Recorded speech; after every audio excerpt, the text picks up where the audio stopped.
Quand on parle pollution atmosphérique, on fait référence aux activités humaines ainsi qu'à certains phénomènes naturels qui émettent des substances dans l'air. Ces substances peuvent altérer la qualité de l'air, mais aussi affecter la santé humaine. Il existe 3 voies d'exposition aux polluants de l'air: la voie respiratoire, qui est la principale, la voie digestive et la voie cutanée qui reste marginale.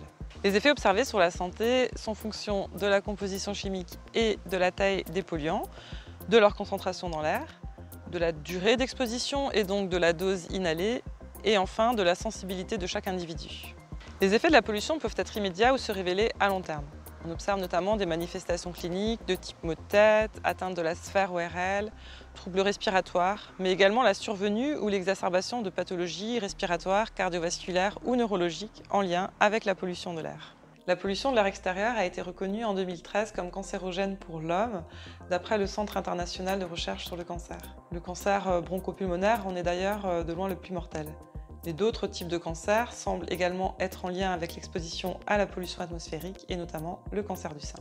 En France, le cancer du sein représente la première cause de mortalité par cancer chez la femme. Sa progression est d'ailleurs en hausse.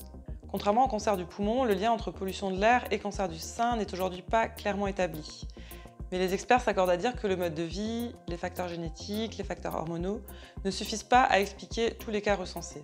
Selon les données disponibles, environ 3% des cas de cancer du sein seraient attribuables à la pollution atmosphérique, ce qui représente tout de même environ 1700 cas en France chaque année. Le dioxyde d'azote, les particules fines et le benzoapyrène sont les principaux polluants pointés du doigt pour leurs potentiels effets cancérogènes. C'est probablement le cumul d'exposition à ces différents polluants qui serait relié à un risque accru de cancer du sein. L'amélioration de la qualité de l'air serait donc un levier pour contribuer à la prévention du cancer du sein. Les études appellent notamment à respecter les recommandations fixées par l'Organisation mondiale de la santé. Retrouvez tous les bons gestes sur notre site internet avec le lien dans la publication.